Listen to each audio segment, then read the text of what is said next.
I'm a police officer in South Jersey. I've been doing this since I was 23. For the most part, it's not as exciting as it's cracked up to be. Not a whole lot happens in my county. Usually the worst calls are disturbance calls or an occasional shoplifting, with something a little more serious sprinkled in there once in a blue moon. I've done just about every possible shift there is.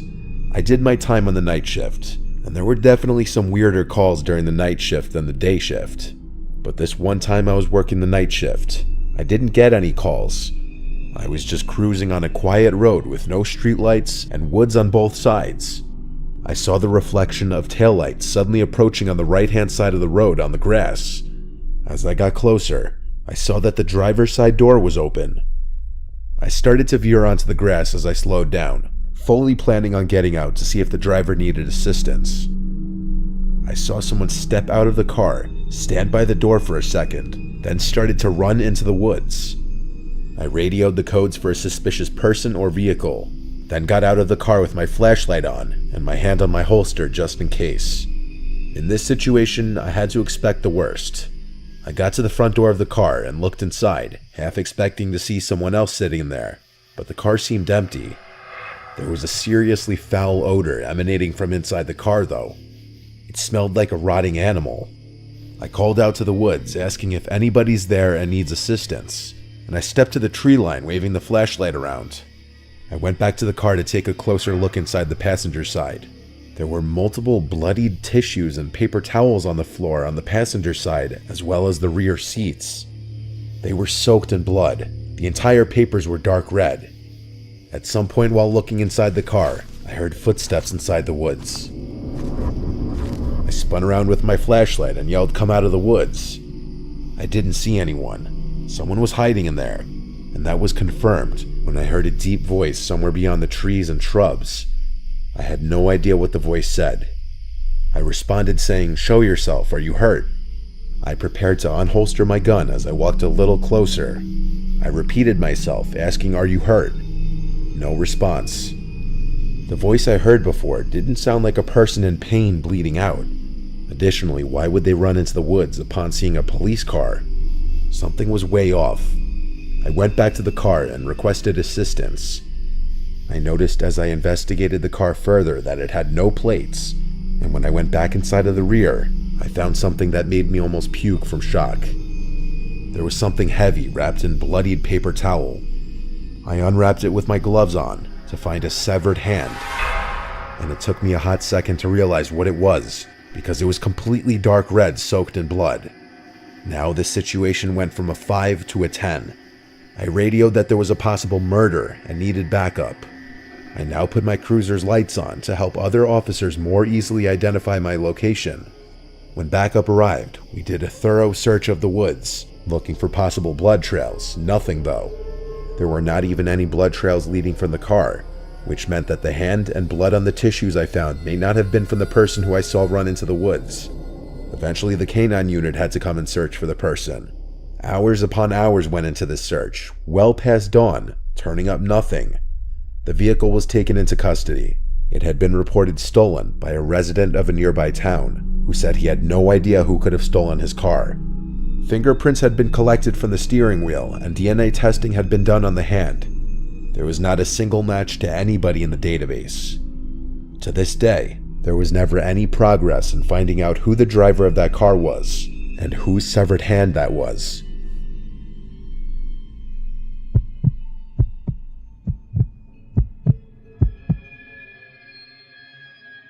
My partner and I are assigned to a unit in the sheriff's department that handles tethers, or ankle monitors. One night while looking for someone that absconded the program, we followed her last known location to a somewhat shady area of our county. Not many stops are routine, but this one was unsettling from the beginning. My partner walked to the front door, as I held the side of the house, keeping my focus on him and the side of the house. After knocking on the door, we could hear movement from inside. As the door opened, a middle-aged woman slowly peered out of the door and looked directly at me. There was no way she knew where I was standing. I was not in view of any window at the front or side of the house.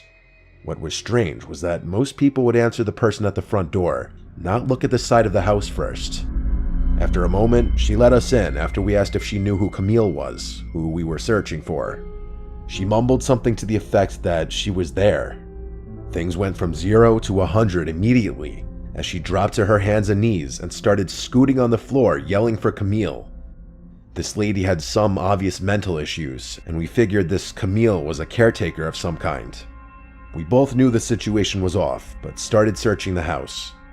The entire time this woman was yelling for Camille, never once getting back to her feet, just kind of following us on the ground. The time must have been around 8 p.m. and it was dark outside. The inside of the home had one light on. There were no TVs or any electronics of any kind. The house had a strange feeling to it. The layout of this older style home had about 4 bedrooms and 2 floors. Every time I left a room, I swear I was in a part of the house I had not just been in. I would enter a hallway and seemingly be in another part of the house, like I entered a dimensional gap or something. The woman would sometimes be right behind me without making a sound. I was starting to question how all of this was possible. At one point, we both entered the upstairs, which looked to be a regular upstairs with bedrooms, or maybe a bathroom at the top of the stairs. As we tried to open the door, initially it would not budge. It appeared that it had been sealed somehow, like it had been painted over, and paint had dried in the seams of the door. After putting in a little extra effort, the door opened, revealing an attic, not bedrooms. If you remember Paranormal Activity, when the guy finds a picture of his wife and child in the insulation, that's what it looked like. There was nothing but storage space, insulation, and an older style light bulb with a string hanging from it. The lady was just sitting at the bottom of the stairs watching us, occasionally yelling for Camille. After what seemed like an hour of searching this house over and over again, going into rooms I swear I had just left, we called it and cleared the property. As we drove off, the woman was now standing right in front of the door, staring at us as we left. According to when we called dispatch and when we cleared, we were only there for 20 minutes. It felt like we were there for well over an hour or two. I don't know what was more unsettling, the fact that it was late at night, the lady yelling Camille's name and scooting on her hands and knees, her quietly showing up behind me when I had not heard her move, or the fact that she was standing at the door just staring at us as we left. We have not returned to that house.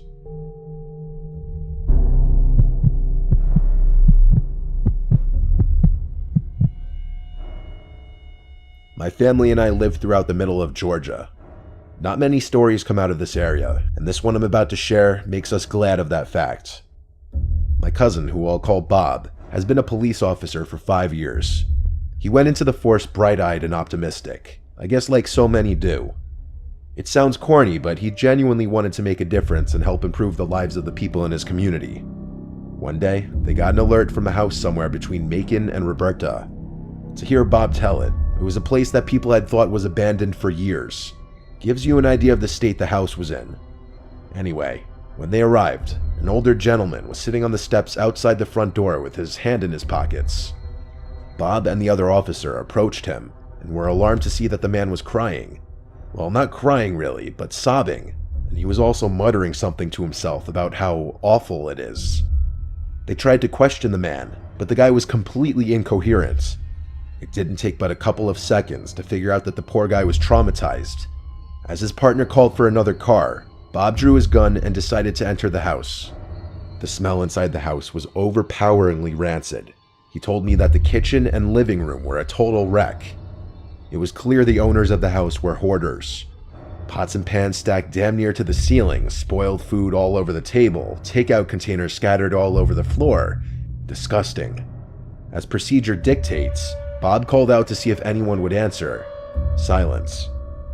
He told me that even with all his training and experience over those past 5 years, his heart rate was already building fast.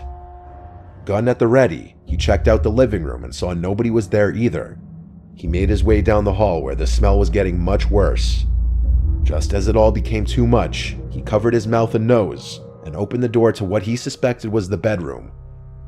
In the bed were 2 corpses, gray-skinned and covered with flies. Despite his churning stomach, Bob decided to go in for a closer look, a decision he said he's regretted since. One of the corpses was male, the other female. The skin on their faces was already starting to fall off, and the flies were flying in and out of their mouths. Some were landing and sitting on their eyeballs. As Bob inspected the female's corpse, he was horrified to find that she was holding an even smaller dead body, an infant. It wasn't until a large cockroach crawled out of the dead infant's mouth that Bob ran outside the house, doubled over, and threw up his lunch all over the steps the man had been sitting on. When the other cars finally arrived, they were able to do a more thorough inspection. The older man that Bob and his partner had met when they first arrived was a former coworker and friend of the dead man. They'd worked together at a peach packing company. The man hadn't showed up for over a week, and he'd gone to their house to see if he was okay. The poor man had been the first to see that horrible sight in the bedroom.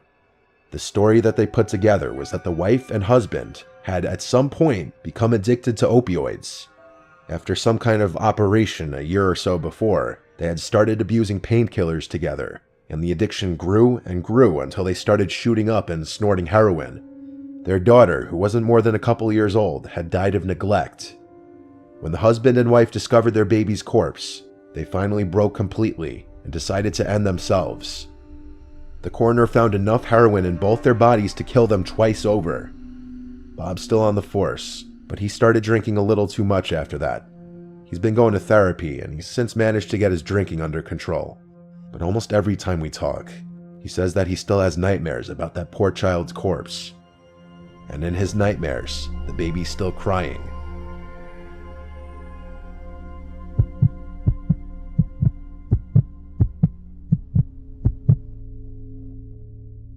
I once responded to a call of a possible breaking and entering. A young woman living alone called in fear, saying that she came home to find a broken window downstairs, but nothing seemed to be stolen and she couldn't find anyone inside. But then when she went upstairs to bed, she thought she could hear footsteps moving around downstairs. Her call disconnected shortly after she said that, and the woman wouldn't pick up to any of the attempted callbacks. I took the call and arrived to the little house.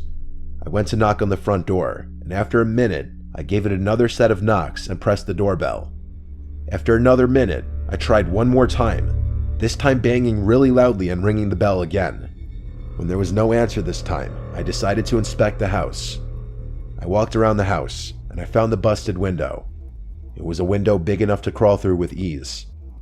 I stuck my head into the dark house and yelled, "It's the police." It was silent. I radioed to dispatch that the house seemed silent. More officers were en route, but I didn't feel right waiting around in case there was someone truly in danger in the house. I radioed that I'm going into the house through the window, and then I climbed through it. I stepped over the shattered glass into the kitchen. I drew my gun and started walking through the kitchen, hearing the glass crunching below my boots. I shouted into the house to make my presence as a police officer known to anyone who was inside. I didn't hear any footsteps, so I went upstairs, as the woman on the phone told dispatch that she heard footsteps downstairs, so that would mean her bedroom was upstairs. I wasn't trying to be too quiet as I went up the stairs, but I also wasn't stomping around. I didn't know what to expect, if someone with a weapon was in the house, or if the woman was just alone in bed. I said, "Ma'am, it's a police officer. Are you here?" And I heard back a soft female voice from upstairs saying yes. I followed the voice to one of the bedrooms, where I saw a woman sitting up in her bed under the covers. She looked at me, and I asked if she was okay. She said she was fine. I noticed a slight tremble in her voice. I kept the lights to the bedroom off as I looked at her. There was enough natural moonlight in the room that I could examine her facial expression. She looked distressed. I told her I was responding to her phone call, and then I asked her why she hung up and didn't pick up the callbacks. She stuttered and said no one is here. I caught on to what was going on. I looked at the closet and made a slight head nod to her. She very slightly shook her head no. I looked down under the bed and pointed, and she shook her head yes. The weight of the pressure of what to do next was 1,000 pounds. The best idea I came up with on the spot was telling her, "All right, ma'am, I just need you to sign this report form stating that I was here and there was nothing unusual." She said okay and got up from the bed and came over to me. And when she was close enough, I pushed her out of the room and then drew my gun and yelled, "Come out from under the bed." I was still shook when I saw a dark figure actually slowly coming out from under the bed. I said, "Hands first and drop any weapons." I heard the clank of something drop to the floor, which turned out to be a gun. A middle-aged man in all black clothes stepped out from under the bed with his hands up. I made the arrest on the spot and brought him outside. right around the time the other officers were arriving. The woman had hung up the phone on the police when she thought the footsteps were upstairs and she didn't want the intruder to hear the audio from the phone call. This was also why she didn't pick up the phone, because by this point the intruder entered the room and had her at gunpoint. And since the police were already coming, for whatever reason, instead of fleeing the scene, the intruder threatened to shoot the woman if she made a sound when the police came. After I had rung the bell, he hid under the bed and told her to pretend he wasn't there. I'm glad I was able to catch on to the situation. It could have gone a number of ways if I hadn't.